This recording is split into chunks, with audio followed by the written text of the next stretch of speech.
ছিল দিনটি নীল পুজোর আগের দিন। মারা যখন বারষষ্ঠী করার জন্য চলে গেছিলো মা বাড়ি। মারা যাওয়ার পর আমি স্নান টান করে খেতে বসে পড়েছিলাম। বসে বসে ব্রেকফাস্ট করছি, তাও আবার ঠিক মুড়ি দিয়ে মাংস। দেখাবো না, কারণ আমার এটা ভালো লাগে বলে কি সবার যে ভালো লাগবে তার তো কোনো মানে নেই।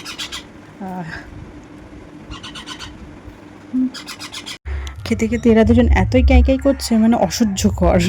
আর দেখো কত বড় হয়ে গেছে। দেন তারপরে কি সব কিছু করা ঠরা হয়ে গেছে, যেহেতু স্নান হয়ে গেছে তো তাড়াতাড়ি রান্না বসিয়ে দিয়েছি। আমার রান্না প্রায় শেষ, আর এটা হচ্ছে রাতের জন্য একেবারে করে রাখছি, যাতে রাতটা টেনশনে মুক্ত থাকি।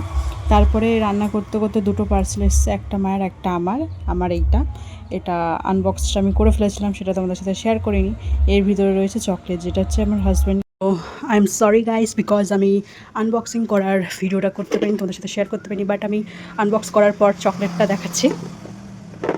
এই যে, নাইস না? মানে অ্যানিভার্সারির জন্য পারফেক্ট হার্ট শেপ। আর অ্যানিভার্সারিতে কীরকম ডেকোরেট করবো, কীরকমভাবে সাজাবো তোমাদের সাথে সেটা সব শেয়ার করবো, সেটা এখন না পরে, বিকজ আমাদের অ্যানিভার্সারি হচ্ছে কি 18 এপ্রিল। রাতে রুটি করার পর তারপর তোমার দাদাভাই নিয়ে এসেছিলো আইসক্রিম। তো আমি আইসক্রিম খাই। আর তোমরা আমাদের ভিডিওটা যদি ভালো লেগে থাকে অবশ্যই আমার চ্যানেলকে সাবস্ক্রাইব করে আমার চ্যানেলের পাশে থেকো। তোমরা সবাই সুস্থ থেকো, ভালো থেকো, আর এই দুটোকেও ভালোবেসে যেও।